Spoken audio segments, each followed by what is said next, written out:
gitu. Itu gunanya.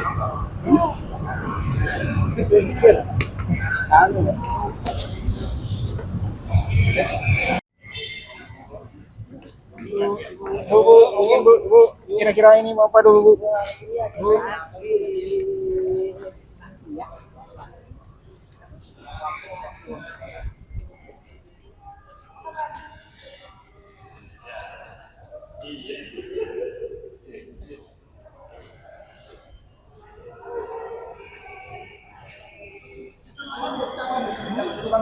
Bu, kasih jalan, Pak, kasih jalan, Pak. Pak, kasih jalan, Pas, Mas, kasih jalan, Mas.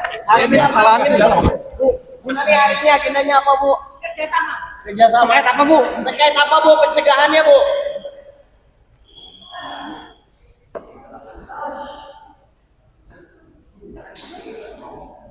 Balik ke Bang. Oknum TNI aktif diduga terlibat korupsi MBG. Kejagung menyebut oknum TNI berpangkat kolonel tersebut ada di balik pembelian 21.000 motor listrik.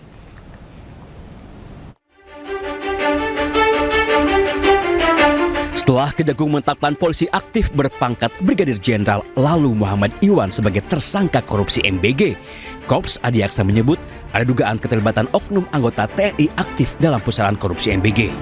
Kejagung menyebut oknum TNI berpangkat kolonel itu berinisial BU. Di dalam tubuh Badan Gizi Nasional, BU memiliki jabatan ganda, yakni sebagai Sekretaris Deputi Bidang Penyediaan dan Penyaluran dan Pejabat Pembuat Komitmen atau PPK. Sebagai petinggi di Badan Gizi Nasional, BU diduga ikut kong-kali kong mengatur penggelembungan harga barang dan jasa, termasuk pengadaan sepeda motor listrik yang jumlahnya mencapai 21.801 unit.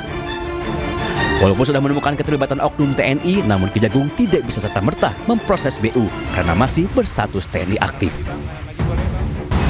Penanganan terhadap oknum tersebut, yaitu saudara BU, itu dilaksanakan secara koneksitas bersama dengan penyidik pada Jaksa Agung Muda Militer. Jadi perkara itu termasuk sepeda motor ya, pengadaan sepeda motor itu karena ada keterlibatan oknum TNI aktif. Mendengar anggota yang diduga terlibat korupsi MBG, Mabes TNI langsung buka suara. Kapuspen TNI Brigjen Muhammad Nas menyebut terkait masalah BU akan berkoordinasi dengan Kejagung. Jika terbukti korupsi, maka BU akan ditindaklanjuti sesuai ketentuan hukum. Dalam lingkaran korupsi MBG, Kejagung telah menetapkan 7 orang tersangka, 4 orang petinggi Badan Gizi Nasional, 3 lainnya dari pihak swasta. Tim Liputan Ainus melaporkan.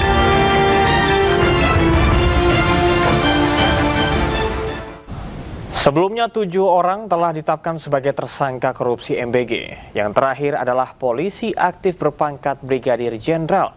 Koordinator Maki Boyamin Saiman menyebut tersangka korupsi MBG bisa terus bertambah.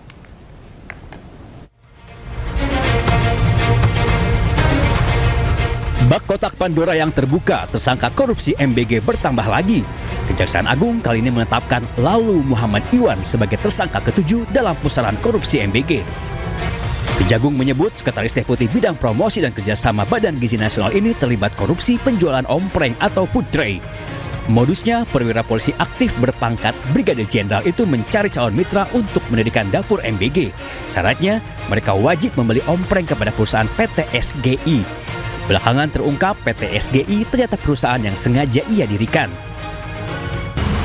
Jadi perannya adalah pada tahun 2025, ini saudara LM ini meminta saksi YCS dan RD mendirikan suatu perusahaan ya, dengan tujuan sarana untuk melakukan penjualan alat berupa food tray kepada calon mitra SPBG dengan harga yang sudah ditentukan oleh tersangka LMI ya.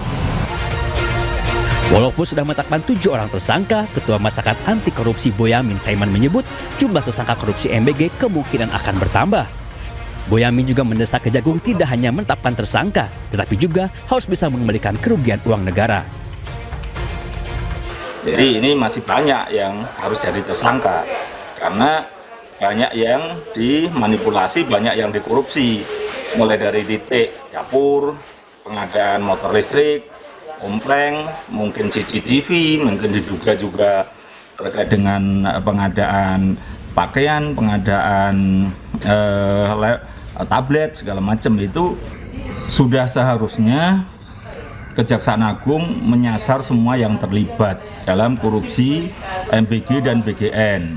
Karena apapun ya, untuk pertama tujuan utamanya adalah pengembalian kerugian negara. Karena kalau tidak disasar nanti pengembalian kerugian negara akan minim. Penetapan lalu Muhammad Iwan menambah jumlah petinggi Badan Gizi Nasional yang menjadi tersangka pencuri uang MBG. Sebelumnya, Kejagung sudah lebih dulu menangkap Ketua BGN Dedan Hindayana dan 2 wakilnya, Sony Sonjaya dan Lodewijk Kusum. Menyusul 3 tersangka lainnya dari pihak swasta, yakni Asep Yusuf Somantri, Glory Harima Sihombing, dan Andri Mulyono. Tim Liputan iNews melaporkan. Direktorat Jenderal Pemasyarakatan menegaskan gembok yang dipakai di lapas dan rutan punya spesifikasi khusus dengan standar keamanan tinggi. Hal tersebut disampaikan oleh Ditjenpas menanggapi Panca Lapas Komisi 13 DPR, Pasca Lapas Komisi 13 DPR yang menilai harga gembok Rp1 juta per unit tidak wajar.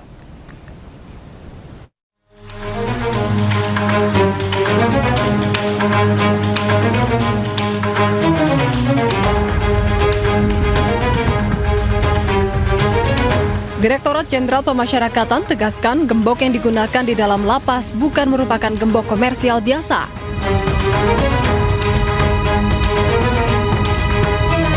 Gembok yang digunakan merupakan perangkat pengaman dengan spesifikasi khusus yang dirancang untuk penuhi standar keamanan tinggi di lingkungan lapas rutan. Menurut juru bicara Ditjenpas Rika Priyanti, setiap gembok wajib penuhi syarat ketat, mulai dari bahan logam berkekuatan tinggi, tahan karat, tak mudah rusak, hingga punya sistem anak kunci yang tidak mudah diduplikasi. Ia juga jelaskan seluruh proses pengadaan tahun anggaran 2024-2025 dilaksanakan melalui mekanisme e-purchasing pada katalog elektronik Lembaga Kebijakan Pengadaan Barang atau Jasa Pemerintah, sesuai Peraturan Presiden Nomor 16 Tahun 2018 sebagaimana diubah dengan Perpres Nomor 12 Tahun 2021 serta Peraturan LKPP yang berlaku. Sebelumnya, Panitia Kerja Lembaga Pemasyarakatan Komisi 13 DPR soroti pengadaan gembok di lingkungan Direktorat Jenderal Pemasyarakatan, Kementerian Imigrasi dan Pemasyarakatan yang nilainya mencapai sekitar Rp92,5 miliar dalam kurun 2 tahun. Anggota Komisi 13 DPR RI Pangeran Khairul Saleh meminta agar pengadaan gembok itu diaudit karena harga satuan gembok yang hampir Rp1 juta per unit dinilai tidak wajar.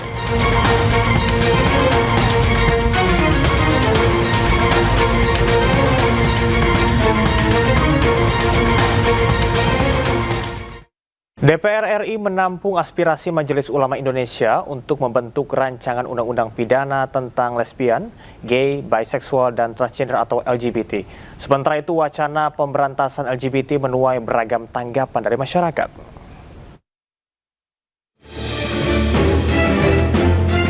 Majelis Ulama Indonesia tengah menggodok naskah akademik dan rancangan undang-undang pidana tentang lesbian, gay, biseksual, dan transgender atau LGBT. Wakil Ketua Umum MUI Kholil Nafis menegaskan langkah hukum ini diambil karena imbauan moral dinilai sudah tidak mempan membendung fenomena penyimpangan seksual di Indonesia. MUI menyatakan perang terhadap pelaku maupun kampanye LGBT. Adapun rancangan undang-undang pidana untuk memberantas perilaku LGBT di Indonesia mendulang beragam tanggapan dari masyarakat. Tanggapan saya sih bagus sih buat kampanye seperti itu karena kita harus gimana ya, harus menormalisasikan jati diri laki-laki gitu kan, jangan jadi kayak boti gitu. Tapi dengan kampanye yang dilakukan juga caranya? Kalau cara kayak gitu 50-50 lah, setuju nggak setuju ya.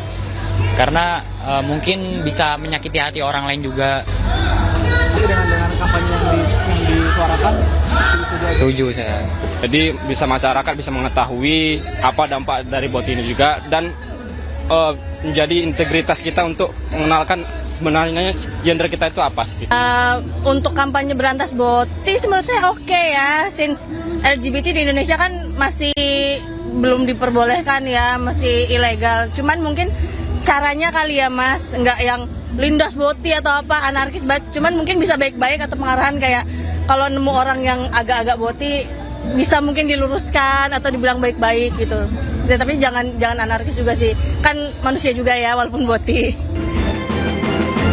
Sementara itu DPR telah menampung aspirasi MUI untuk memberantas LGBT dan akan membahasnya.